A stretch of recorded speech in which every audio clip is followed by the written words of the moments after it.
Hello दोस्तों, आपका स्वागत है स्टॉक मार्केट चैट चैनल में। आपने पहली बार चैनल को विजिट किया है तो इस चैनल को सब्सक्राइब जरूर कर लीजिए। अब शुरू कर लेते हैं आज के इस वीडियो को। आज का दोस्तों वीडियो बहुत इंपॉर्टेंट है। इस वीडियो को बिना स्किप किए अंत तक जरूर देखिए।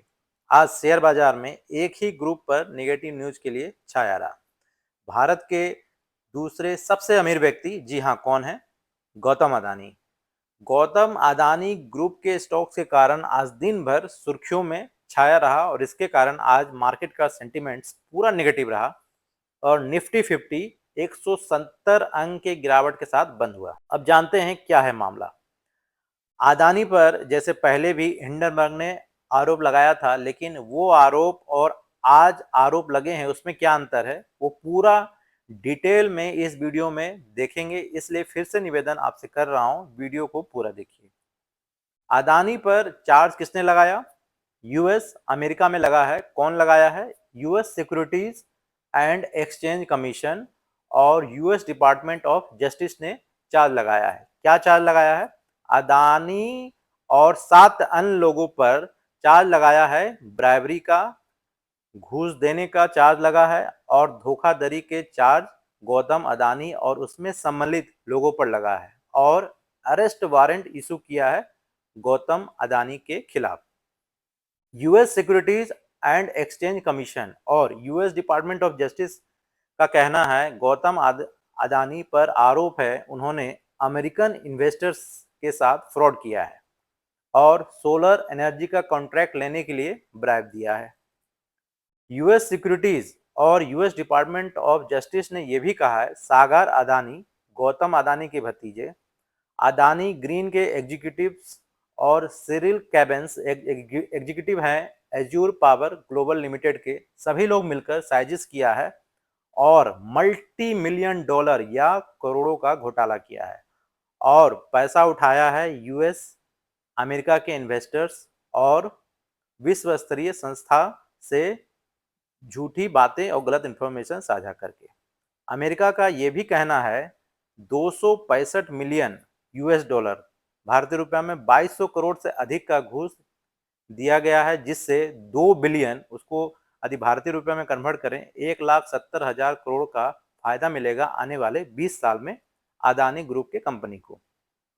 और भी कहा गया है कि 250 मिलियन मतलब 2000 करोड़ से अधिक ब्राइब, घूस दिया गया है भारत के गवर्नमेंट ऑफिशियल को और झूठ बोला गया है इन्वेस्टर को और बैंक को और बिलियन ऑफ डॉलर्स उठाया है अदानी ग्रुप ने।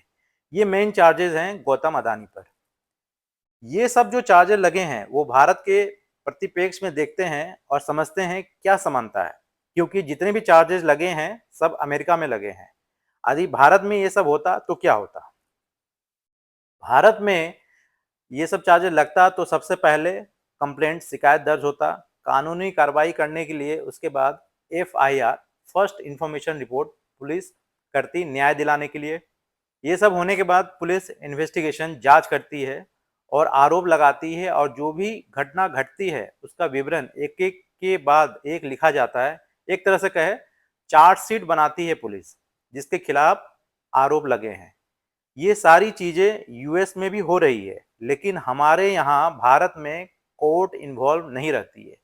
वहाँ यूएस में कोर्ट इन्वॉल्व दखल देगी या रहेगी। यही अंतर है इस बार के चार्ज में और पहले वाले हिंडनबर्ग रिपोर्ट में। ये जो आरोप लगे हैं वो मुख्यतः व्यक्ति पर लगे हैं, गौतम अदानी पर और अन्य लोगों पर जो इसमें सम्मिलित हैं। लेकिन जैसे ही ये न्यूज आज सुबह आई तो उसका असर अदानी ग्रुप के सारे स्टॉक्स में भारी बिकवाली देखने को मिली। आप देख सकते हैं अदानी एनर्जी सॉल्यूशन 20% का लोअर सर्किट लगा इस स्टॉक में आज। वही अदानी इंटरप्राइजेज में देखिए 24% का भारी भरकम गिरावट देखने को मिला। अगले स्टॉक पे की ओर चलते हैं, अदानी ग्रीन एनर्जी लिमिटेड, वो भी 20% के करीब गिरावट इसमें देखने को मिली। अदानी पोर्ट्स, उसमें 14% की गिरावट। दूसरे स्टॉक्स और देख लेते हैं अदानी के, अदानी पावर, उसमें 10% के करीब का गिरावट। वही दूसरे स्टॉक्स और देख लेते हैं, अदानी टोटल गैस, उसमें 10% से ज्यादा की गिरावट। और अदानी विल्मर 10% का लोअर सर्किट। अब वो भी कंपनी को जो देख रहे थे जो अदानी ग्रुप ने एक्वायर किए हैं। एसीसी में 8% है, आज गिरावट देखने को मिली।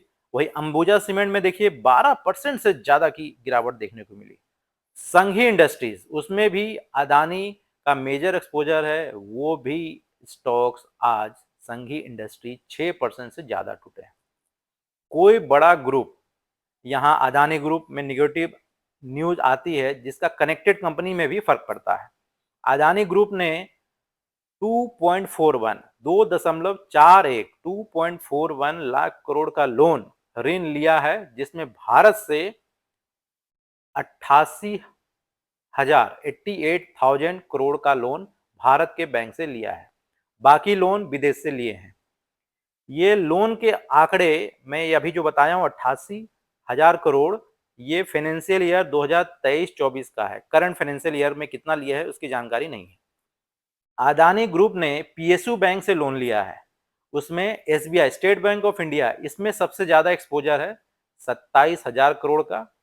और दूसरा एक और पीएसयू बैंक और भी बैंक है, उसके भी नाम बता देता हूं। बैंक ऑफ बड़ौदा से भी लोन लिया है अदानी ग्रुप ने, यूनियन बैंक से ऑफ इंडिया से भी लिया है अदानी ग्रुप ने लोन, कैनरा बैंक से भी अदानी ग्रुप ने लोन लिया है, आरईसी और पीएफसी से भी अदानी ग्रुप ने लोन लिया है। अदानी के एक्सपोजर के कारण आज state bank of India SBI में 3% की गिरावट क्लोजिंग है, लेकिन आज सुबह एसबीआई का शेयर 7 से 8% गिर गया था।